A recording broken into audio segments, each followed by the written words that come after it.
Salam, Bapak, Ibu, Saudara-saudara sekalian, bertemu kembali dalam penjelasan pelajaran firman Tuhan hari ini, Jumat tanggal 24 bulan April, tahun ke-2026.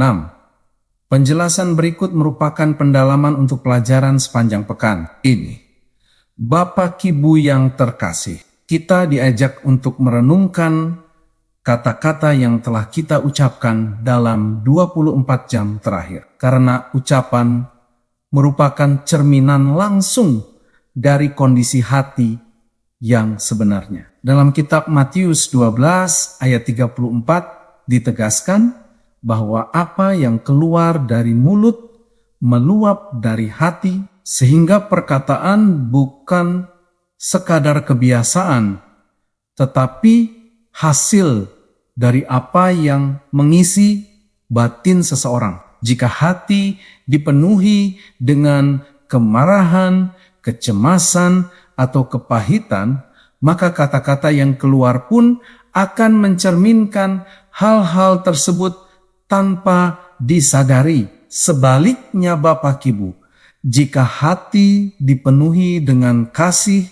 damai, dan sukacita, maka ucapan akan menjadi berkat bagi orang lain. Hal ini menunjukkan bahwa perubahan dalam ucapan tidak dapat dipisahkan dari perubahan dalam hati. Oleh karena itu, penting bagi setiap orang untuk menjaga isi hati agar selaras dengan kehendak Allah, sehingga perkataan yang dihasilkan juga membawa kebaikan. Saudara terkasih, pengalaman hidup sehari-hari menunjukkan bahwa kondisi emosional seperti kelelahan, stres, dan frustrasi sangat memengaruhi cara seseorang berbicara. Ketika seseorang berada dalam tekanan, ia cenderung mengeluarkan kata-kata yang kasar, tidak sabar, atau bahkan menyakiti orang lain yang sering kali disesali kemudian. Namun, ketika hati dipenuhi dengan kasih dan pengertian, kata-kata yang keluar menjadi lembut, membangun, dan memberi semangat. Ini menunjukkan bahwa ucapan bukanlah sesuatu yang netral, melainkan memiliki kekuatan untuk membangun atau merusak hubungan. Dalam hal ini, saudara, pengendalian diri dan kesadaran rohani menjadi sangat penting untuk menjaga kualitas perkataan. Firman Tuhan berperan besar dalam membentuk hati sehingga mampu menghasilkan ucapan yang benar. Dengan demikian, perubahan dalam cara berbicara dimulai dari pembaruan hati melalui hubungan yang erat dengan Allah. Bapak Ibu sekalian, firman Allah sendiri merupakan ungkapan hati Allah kepada manusia yang dinyatakan secara jelas melalui Alkitab sebagai wahyu ilahi yang hidup. Ketika seseorang membaca Alkitab, ia sebenarnya sedang mendengar isi hati Allah yang penuh kasih, kebenaran, dan tujuan yang mulia bagi manusia. Hal ini menjadi sangat luar biasa karena manusia yang terbatas dapat memahami kehendak Allah yang tidak terbatas melalui firman-Nya. Bapak, Ibu, sepanjang sejarah, firman Tuhan telah menunjukkan kuasa yang luar biasa dalam mengubah kehidupan, membimbing bangsa-bangsa, dan memberikan pengharapan kepada banyak orang. Firman tersebut tidak hanya relevan di masa lalu,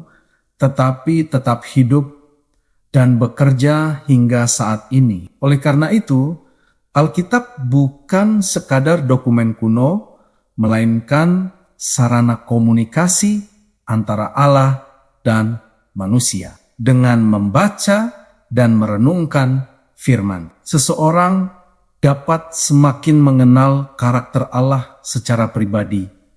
Saudara yang terkasih, pandangan terhadap Alkitab sangat menentukan bagaimana seseorang memperlakukan firman Tuhan dalam hidupnya. seperti yang ditekankan oleh Ellen G. White, memperlakukan Alkitab hanya sebagai buku moral yang disesuaikan dengan zaman, berarti merendahkan otoritasnya. Sebagai firman Allah yang hidup, Alkitab seharusnya dihormati sebagai sumber kehidupan yang membentuk pikiran, perkataan, dan tindakan manusia secara menyeluruh. Saudara, jika seseorang menolak otoritas penuh Alkitab, maka ia secara tidak langsung menolak kebenaran yang dapat membimbing hidupnya. Penolakan ini sering menjadi penyebab munculnya keraguan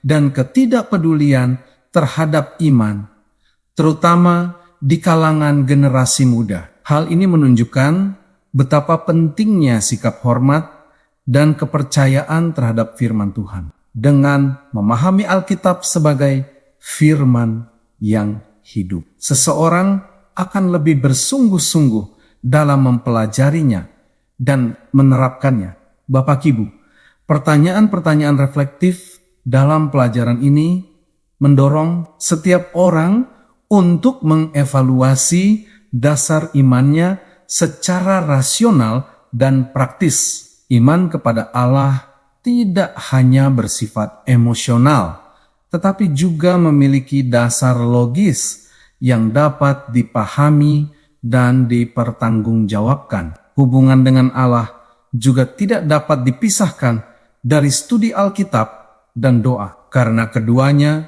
merupakan sarana utama komunikasi antara manusia dan Tuhan.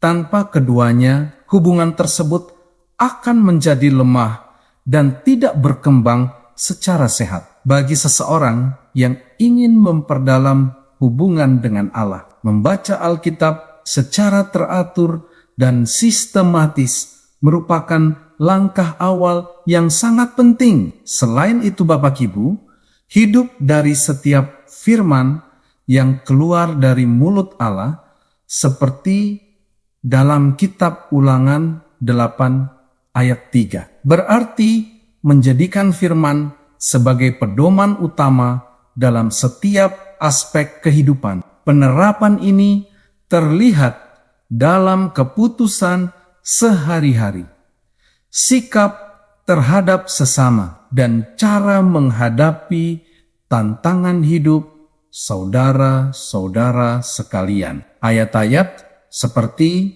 kitab Ibrani 11 ayat 3, lalu kitab Mazmur 33 ayat 6, lalu kitab 1 Tesalonika 4 ayat 16, lalu kitab Efesus 6 ayat 17, dan kitab Yakobus 1 ayat 21 menunjukkan bahwa firman Allah memiliki kuasa yang sangat besar, mulai dari penciptaan dunia hingga keselamatan manusia. Firman Tuhan digambarkan sebagai alat yang menciptakan, menyelamatkan, melindungi, dan mengubah kehidupan manusia.